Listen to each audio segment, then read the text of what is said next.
Entonces, para poder desarrollar esa idea, partamos de lo que pasa con la materia orgánica. Como sabemos, está compuesta por lignina, carbohidratos, compuestos de carbono, que van a ser atacadas o atacados esos componentes por por el metabolismo o por la vida de los microorganismos, en especial por la relación enzima y componente o compuesto carbonado. Allí lo que tenemos es una relación en la que va a generarse una conversión tanto física como química del material orgánico en unidades solubles más pequeñas que van a ser parte del metabolismo de los microorganismos, generando conversiones bioquímicas para volver componentes celulares o para generar fenoles, quinonas, que al final, después de procesos enzimáticos y de polimerización, se convertirán en compuestos húmicos. Entonces, como un resumen, podríamos ver que el fruto de la relación microorganismo-materia orgánica es al final generar compuestos húmicos, los cuales tienen una parte activa y una parte inactiva, ¿cierto? Esa parte activa va a generar un proceso muy interesante a nivel de suelo, a nivel de la relación con los microorganismos y a nivel de fase química del sistema suelo. Entonces, me parece importante que lo veamos desde el material orgánico hasta el fruto final después de la degradación de ese material orgánico y cómo es dependiente completamente de la presencia de vida de microorganismos. ¿Bien? Para empezar, entonces vamos a ir revisando efectos sobre el componente transversal, del componente transversal sobre las diferentes fases. Esta diapositiva tiene la idea de generar un mensaje sobre la estructura del suelo. ¿Bien? Entonces, como primero, los ácidos húmicos y fúlbicos que veíamos en la diapositiva anterior como el fruto de la degradación de la materia orgánica, de por sí, ya en su naturaleza, se comportan como agentes cementantes, lo que genera un efecto de estabilidad estructural del suelo.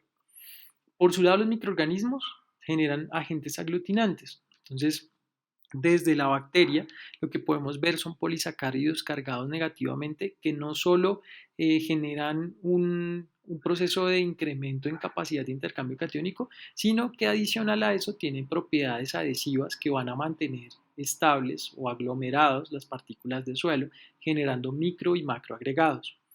Por su parte, el hongo o la comunidad fúngica tiene una función muy interesante y es que eh, genera por su metabolismo proteínas tipo glomalinas e hidrofobinas, las cuales tienen un impacto muy fuerte sobre la unión de los agregados, que se suman a lo que está en capacidad de hacer el micelio y las esporas interrelacionadas completamente con la estructura del suelo.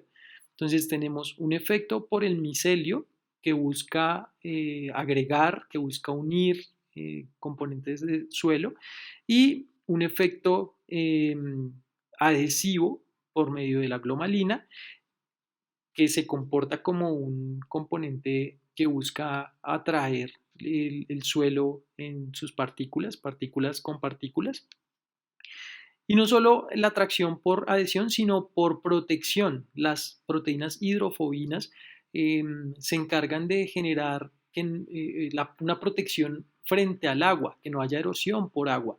¿Por qué? Porque donde están estas proteínas no hay ingreso de agua en las partículas de suelo, lo que evitaría expansión y contracción del componente suelo o de la partícula que tenga en su medio ese tipo de proteínas. ¿Bien? Adicional, pues hay mucílagos, polisacáridos y compuestos extracelulares que también van a mantenerse como un seguro de unión en las partículas y en los agregados. La función de las bacterias más la función de los hongos generan una suma que unidos a los ácidos húmicos y fúlbicos van a mantener una estabilidad estructural del suelo y también pues a generar otra gran cantidad de procesos que van a beneficiar la planta que vamos a ver más adelante. cada uno de estos microorganismos, tanto las bacterias como los hongos, tienen efectos también sobre la oferta nutricional. Y lo vemos en este cuadro, resumen, que busca comparar las funciones de la bacteria y el hongo frente a los nutrientes. Y bueno, hay una vez más algo que nos permite hablar sobre lo que pasa con la formación de agregados. Entonces, si vemos a nitrógeno, hay funciones, que este es un buen ejemplo para ver funciones similares entre bacteria y hongo frente a un componente específico o funciones complementarias.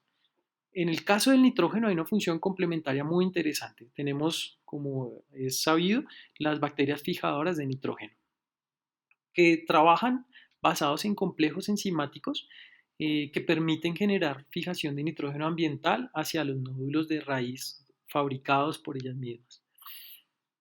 Por su parte, el hongo no está en capacidad de fijar nitrógeno, pero le ofrece a las bacterias un medio de nutrientes y un medio de vivienda, eh, que es el micelio, para que ellas puedan habitar, alimentarse y en suelos donde hay pocos recursos, el hongo cuidar a la bacteria para que esa función no se pierda.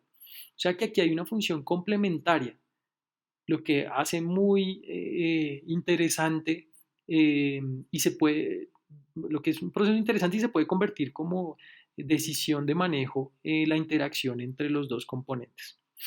También tenemos, como les decía, funciones eh, similares, sobre todo en la fabricación de sideróforos, que de una forma orgánica lo que buscan es quelatación y protección de un elemento en suelo para llevárselo a la planta.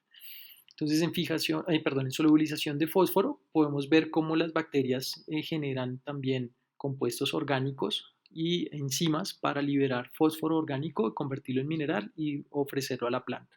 Por su parte, el hongo eh, genera también un proceso de mineralización, transporte micelial y solubilización por sideróforos, que serían estrategias un poco similares por la forma en que las dos estrategias estarían encaminadas a solubilizar y a proteger para llevar hacia el metabolismo de la planta.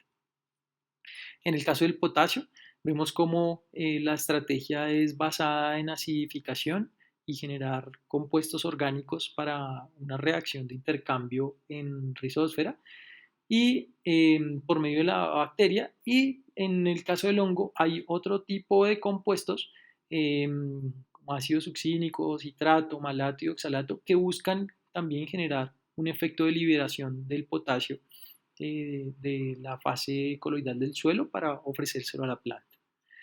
En el caso del hierro, las dos estrategias son basadas en sideróforos, que sería protección e ingreso a la planta, y desde la agregación o la formación de agregados, vemos como la estrategia de funcionar como compuestos o como componentes aglutinantes se ve en las dos estrategias, tanto de hongo como de bacteria, siendo pues una forma más fuerte en lo estructural eh, la estrategia de el contacto IFA partícula de suelo y la agregación del suelo desde la composición IFA o desde la unión IFA agregado. Entonces ahí hay de pronto una fortaleza eh, que a favor del hongo pues genera una respuesta más fuerte a nivel estructural, pero en cantidad, la gran cantidad de bacterias que pueden haber en un agregado de suelo generando los polímeros que se vuelven un pegante, si me permiten decirlo así, pues por cantidad podría ser también una de las estrategias más fuertes para mantener agregación de suelo.